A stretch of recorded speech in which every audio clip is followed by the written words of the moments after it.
Hello दोस्तों market में बहुत अच्छी लिक्विडिटी को देख के लगातार म्यूचुअल फंड हाउसेस नए नए म्यूचुअल फंड्स लेकर आ रहे हैं। तो आज हम लोग बात करने वाले हैं एक और नए म्यूचुअल फंड की, कोटक मल्टी कैप फंड। तो दोस्तों सबसे पहले मैं आपको बता देता हूं कि एनएफओ क्या होते हैं।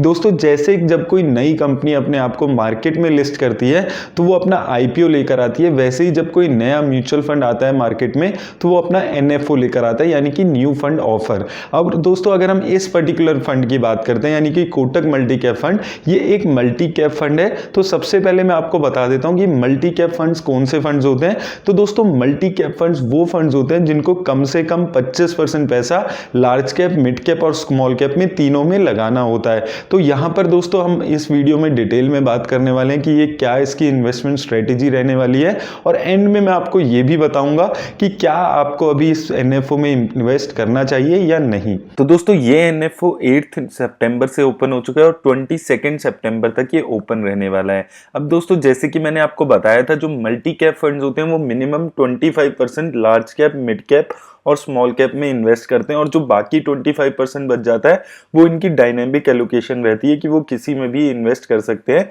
और मिनिमम 25% लेकिन इनको तीनों में ही इन्वेस्ट करना पड़ता है। अब दोस्तों इससे एक फायदा ये भी होता है कि लार्ज कैप, मिड कैप और स्मॉल कैप, ये तीनों कैटेगरीज जो होती है मार्केट कैप के हिसाब से, ये अलग अलग रिटर्न देती है, ये अलग अलग स्टेबिलिटी देती है। तो जैसे हम लार्ज कैप की बात करते हैं तो एक स्टेबल रिटर्न ये प्रॉमिस करता है और वॉलेटिलिटी कम रहती है। उसी तरह मिड कैप में थोड़ी मॉडरेट रिटर्न आती है और वॉलेटिलिटी भी मॉडरेट रहती है। उसी तरह स्मॉल कैप में रिटर्न्स की भी हाई चांसेस होते हैं और जो वॉलेटिलिटी रहती है रिटर्न्स की वो भी हाई रहती है। तो इन तीनों मार्केट कैप में अगर आप इन्वेस्ट करते हैं तो आपके पोर्टफोलियो को एक अच्छा डाइवर्सिफिकेशन मिलता है यहाँ पर। और दोस्तों अगर हम यहाँ पर इनकी रिटर्न्स पे भी बात करते हैं कैलेंडर ईयर वाइज, तो आप देख सकते हैं कि मार्केट कैप वाइज काफी डिफरेंट रिटर्न्स यहां पर आती है। अब 2019 में देखिए कि मिड कैप और स्मॉल कैप ने कोई भी रिटर्न नहीं दी थी। स्मॉल कैप ने -7% की और मिड कैप ने 1% की। वहीं 2019 में लार्ज कैप ने 12% की रिटर्न दी थी। ऐसे ही 2018 में आप देखेंगे स्मॉल कैप और मिड कैप ने माइनस में रिटर्न दी थी, वहीं लार्ज कैप ने 3% के आसपास की रिटर्न दी थी। और अगर हम रिसेंटली देखते हैं 2020 में मिड कैप और स्मॉल कैप लार्ज कैप से अच्छी रिटर्न दे रहा है। तो दोस्तों ये जो तीनों का कॉम्बिनेशन होता है, इससे आपके पोर्टफोलियो को स्टेबिलिटी भी मिलती है और एक बेटर रिस्क एडजस्टेड रिटर्न भी आपको यहां पर मिल पाती है। अब दोस्तों अगर हम इन्वेस्टमेंट स्ट्रेटेजी की बात करें जो इस म्यूचुअल फंड में रहने वाली है स्टॉक सिलेक्शन के लिए, तो 3 पैरामीटर्स पे किसी भी स्टॉक को देखा जाता है। सबसे पहले बिजनेस देखा जाता है कि उसका साइज कितना है, कंपटीशन कितना है उसके बिजनेस में, सस्टेनेबिलिटी कितनी है और स्केलेबिलिटी कितनी है उस बिजनेस की। उसके बाद मैनेजमेंट को देखा जाता है कि मैनेजमेंट का विजन क्या है, उसका ट्रैक रिकॉर्ड क्या है, उसकी कैपिटल एलोकेशन क्या है, और सबसे आखिरी में यहां पर देखा जाता है कि वैल्यूएशन क्या है, कि उसकी जो ग्रोथ है वो रीजनेबल प्राइस पे यहां पर हमें मिल रही है या नहीं मिल रही। Return on equity, return on capital employed, free cash flow, ऐसी वैल्यूएशंस को भी यहां पर कंसीडर किया जाता है। तो ये 3 मेजर पॉइंट्स किसी भी स्टॉक के देखे जाते हैं उसको ऐड करते हुए। वहीं दोस्तों अगर हम सेक्टर वाइज यहां पर बात करें तो लार्ज कैप में जो सेक्टर्स रहते हैं वो मेजरली फाइनेंशियल सेक्टर आप देख सकते हैं, बैंकिंग, एनबीएफसी, इंश्योरेंस, उसी तरह आईटी, फार्मा, ऐसे सेक्टर यहां पर आपको लार्ज कैप कंपनीज में ज्यादा मिलते हैं।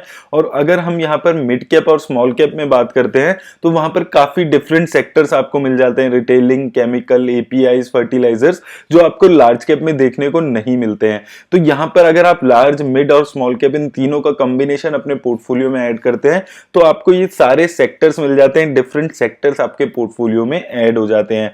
और दोस्तों अगर हम यहां पर बात करें कि ये कितने स्टॉक्स को अपने पोर्टफोलियो में रखने वाला है, तो अगर इसका एसेट अंडर मैनेजमेंट 5000 करोड़ से नीचे रहता है तो ये 50 to 75 स्टॉक्स को रखता है, और अगर ये 5000 करोड़ से ज्यादा का एसेट अंडर मैनेजमेंट हो जाता है तो ये 60 to 100 स्टॉक्स को अपने पोर्टफोलियो में ऐड कर सकता है। वहीं दोस्तों अगर हम मार्केट कैप वाइज एलोकेशन पे यहां पर बात करते हैं तो जो ये स्टॉक सिलेक्शन का मॉडल यूज करने वाले हैं उसके हिसाब से अगर अभी अगस्त में देखते हैं तो लार्ज कैप में ये 25 to 30% के आसपास पैसा लगा सकते हैं। उसी तरह मिड कैप और स्मॉल कैप में 30 to 40% के आसपास पैसा यहां पर लगा सकते हैं। अब दोस्तों अगर हम मल्टी कैप फंड के रिस्क को यहां पर समझने की कोशिश करें तो इस टेबल में आप देख सकते हैं कि सारे कैटेगरी म्यूचुअल फंड्स हमने यहाँ पर लिए हुए हैं। तो लार्ज कैप कैटेगरी में सबसे कम रिस्क होता है, 80% पैसा क्योंकि लार्ज कैप कंपनीज में लगाया जाता है। उसके बाद आ जाता है फ्लेक्सी कैप फंड, क्योंकि इसके पास फ्लेक्सिबिलिटी होती है कि ये लार्ज, मिड और स्मॉल कैप में कितना भी पैसा लगा सकता है। उसके बाद आ जाता है large and mid cap fund, क्योंकि यहाँ पर 35% पैसा कम से कम इसको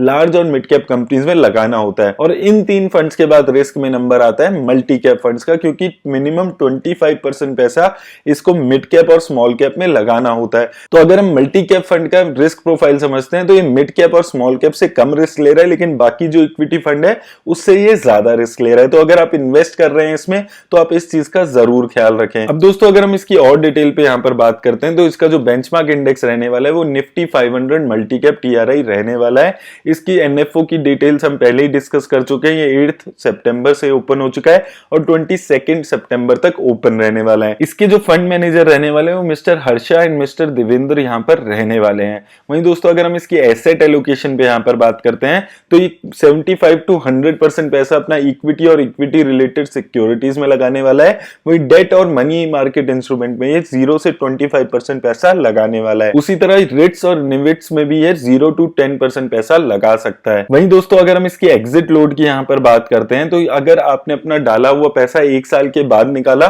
तो आपको कोई एग्जिट लोड नहीं देना होगा, और अगर आपने 1 साल से पहले अपनी 10% से ज्यादा यूनिट्स रिडीम की तो आपको उस पर 1% का एग्जिट लोड देना होगा।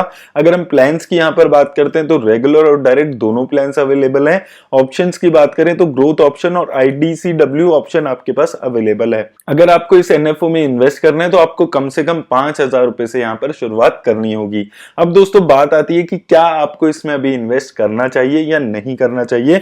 तो दोस्तों मैं आपको हर एनएफओ में यही बोलता हुआ आता हूं कि एनएफओ में इन्वेस्ट करने से आप थोड़ा बचें। जब वो फंड लॉन्च हो जाए, वो 5-6 महीने एटलीस्ट अपनी परफॉर्मेंस दिखा दे, हमें पता हो कि वो किस कंपनी में किस मार्केट कैप की एलोकेशन अपने पास कर रहा है, उसके बाद ही हमें किसी भी फंड में इन्वेस्ट करना चाहिए। मेरी तरफ से दोस्तों आज इतना ही। अगर आपको ये वीडियो अच्छी लगी हो तो इसे प्लीज लाइक और शेयर करना ना भूलें। धन्यवाद।